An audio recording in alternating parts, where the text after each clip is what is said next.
Bem-vindo ao vídeo Elétrodos, Caminhos da Eletricidade. Imagine um recipiente com uma solução fraca de ácido sulfúrico, H2SO4.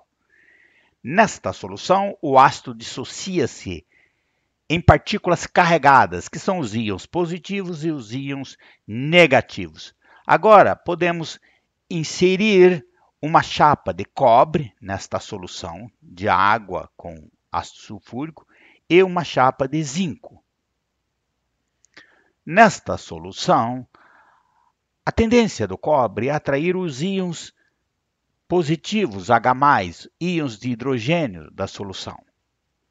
Mas a chapa de zinco libera íons positivos, Zn++, íons de zinco.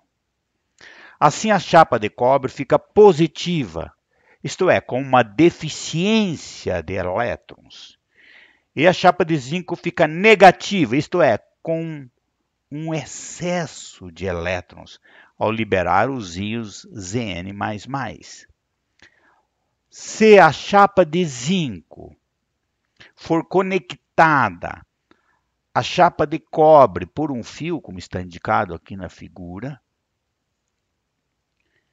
o excesso de elétrons da chapa de zinco irá fluir para a chapa de cobre, que está com excesso de íons H+,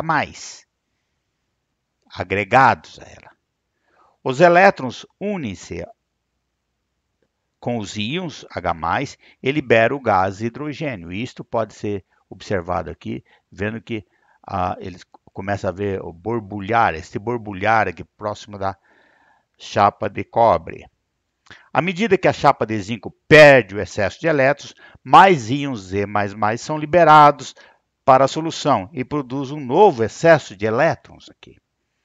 Mas os elétrons que vão para a chapa de cobre neutralizam os íons H+, produzindo mais gás hidrogênios que vão sendo liberados aqui para a atmosfera. Assim, mais íons de hidrogênio são atraídos para a chapa de cobre. E o fluxo continua enquanto houver íons de hidrogênio nesta solução ou a chapa de zinco ser completamente dissolvida, porque à medida que ela vai liberando íons Zn++, ela vai sendo dissolvida na solução. Os íons Zn++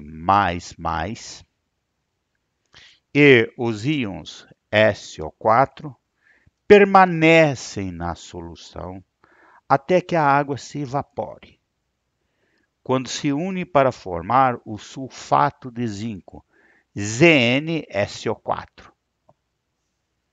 Embora sejam os elétrons que fluem do zinco para o cobre, aqui através do fio, os eletricistas e engenheiros elétricos, seguindo a conjectura errada de Franklin, aceitam a convenção de que a corrente flui do cobre, polo positivo, para o zinco, polo negativo.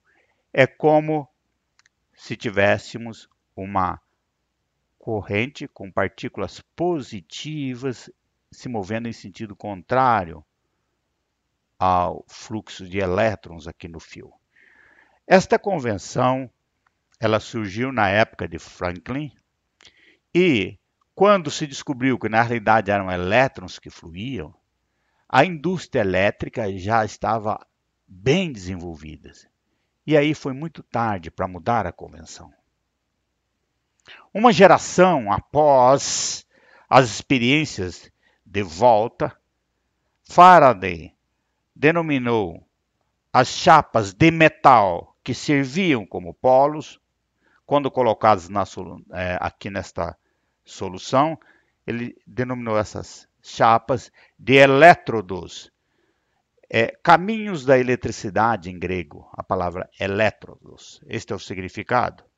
O polo positivo ele denominou de ânodo, caminho de cima, e o polo negativo ele denominou de cátodo, caminho inferior ou de baixo, pois ele visualizava a eletricidade como algo que fluía montanha abaixo, do polo positivo, ânodo, para o polo negativo, cátodo.